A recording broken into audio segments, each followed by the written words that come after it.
Hello, I'm Gary Lyon and welcome to the 2017 wash-up for the Adelaide Crows. Matthew Lloyd and Damien Barrett with me as always. And Damo, the most horrible way to finish the season for the Adelaide Crows, and it's going to burn the whole of the summer. Yeah, and it needs to, because they let themselves down with what happened against Richmond in the most important game of the year. They'd set themselves up beautifully until that moment. The moment got away from them. They weren't able to deal with the moment getting away from them. And to me, it's going to be a really long off-season of soul-searching and questioning. And I think they need to do it really harshly and properly, because they've ruined a very good season with what happened against Richmond in the grand final. All right, let's get into the highlights, because there were plenty up until that last game, of course, and I love the fact that both Crouch boys have finally been able to get on the park.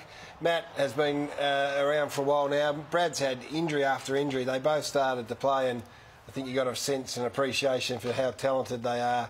Brad's hard. He was always the more highly rated of the two brothers, but Matt was the one that put the runs on the board earliest.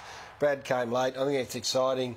You add them with Sloan and Douglas, they're going to be around for a long time. They are. They're absolute stars, those two. And my highlight came about because I used to play on Anzac Day. It didn't matter where the team sat. Anything could happen because of the emotion involved in the game. But that's why I'm disappointed in their grand final, because they showed in big games, big emotional games, what they could do. And in round 3, they absolutely smashed the Port Power off the back of Sloan and also Walker. And then again in round 20, this result here, they put on a clinic, and that's when I thought they'd win the premiership. Yeah, and they started in that game as favourites, obviously. Look, Gaz, obviously the grand final was the low light of the year, outside of the weekend's action and the poor form there. What other lowlights did you have? They're pretty consistent throughout the year, to be honest, and their first two finals were great. So, look, I went back to the round 14 loss to Hawthorn. This was 17th versus 1st at the moment, at the time. They were flying along, the Hawks were spluttering a bit, and this was the start of Hawthorn's resurgence to some degree. And they were back in contention by the end of the season, but this was a horrible result. I mean, everyone just said, no, this is Thursday night, Adelaide v Hawthorn, who wants to watch this? Adelaide is in a cakewalk, and they didn't get the job done.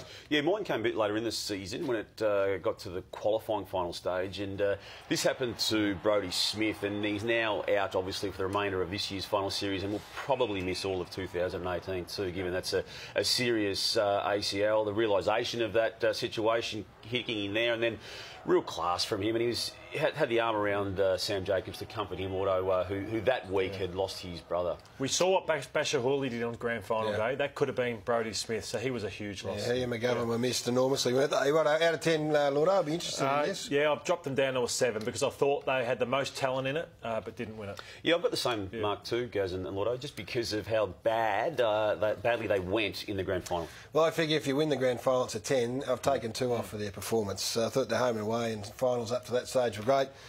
They've got work to do. Righto, Christmas bonus. So we're getting closer to that time. I've given it to this man, Jake Kelly, and I love the way he's gone about it. I obviously know his story. We know his father very well, Craig.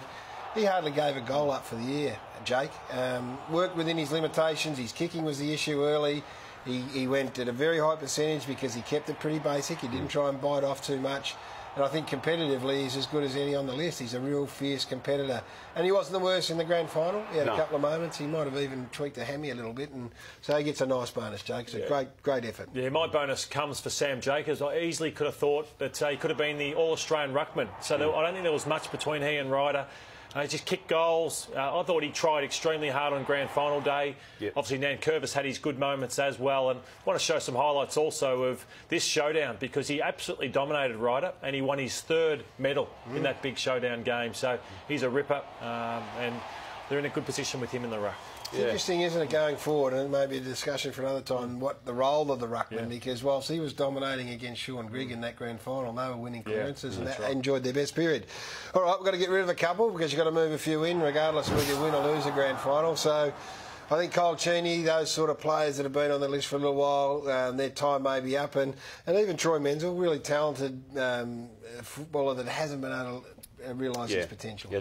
Look, the backdrop to the Adelaide story during the year was Jake Lever wanting out, and as we speak, still Melbourne looming as the front runner there, and also Charlie Cameron, contracted for 2018 but wants to go to Brisbane. So we'd expect that to happen at some stage in the next fortnight. All right, nice work. Now, when you've just lost the grand final, very, very hard to find a laugh, and I think I like where Lloydie's going with this. It's a bit of a different one, this one, Gaz, not your norm, but I think a lot of people may be laughing at the Adelaide Crows because the psychology of sport is amazing. Everyone said how powerful it was, and I'm sure they believed they had the psychology over the opposition.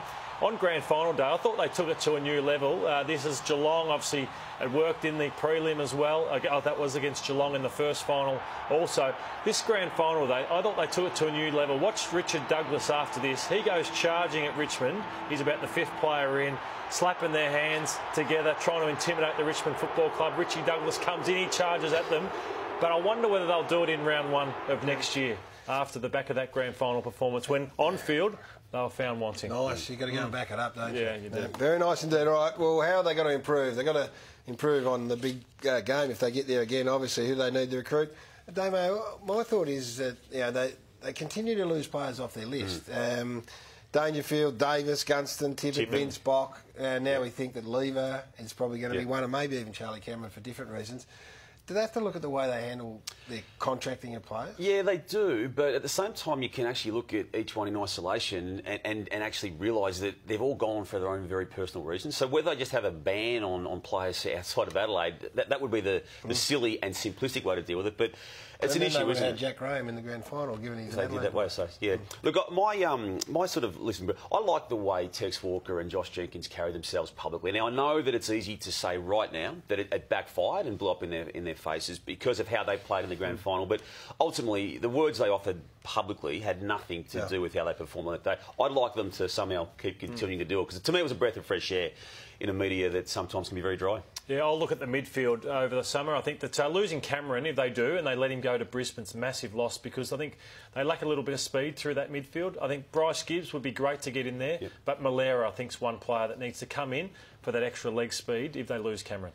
All right, where are they going to be when we finish this time next year? They're that good at home, they'll be top 4 again, but their MCG record needs to be better, because I don't think they're as great there, don't it? Yeah, I've got a similar view, Lord. I can't see them not making top 4 again, but that next game is the worry. I'm with you. Home ground form is going to be enormous, a bit like the Cats, really, isn't it? McGovern, critical, get back in, because he's a different forward to what they had on grand final day, so get him back in. And they're going to lose a couple of important ones too, though, so they're going to have to work hard. No Smith. No Smith for the year. All right.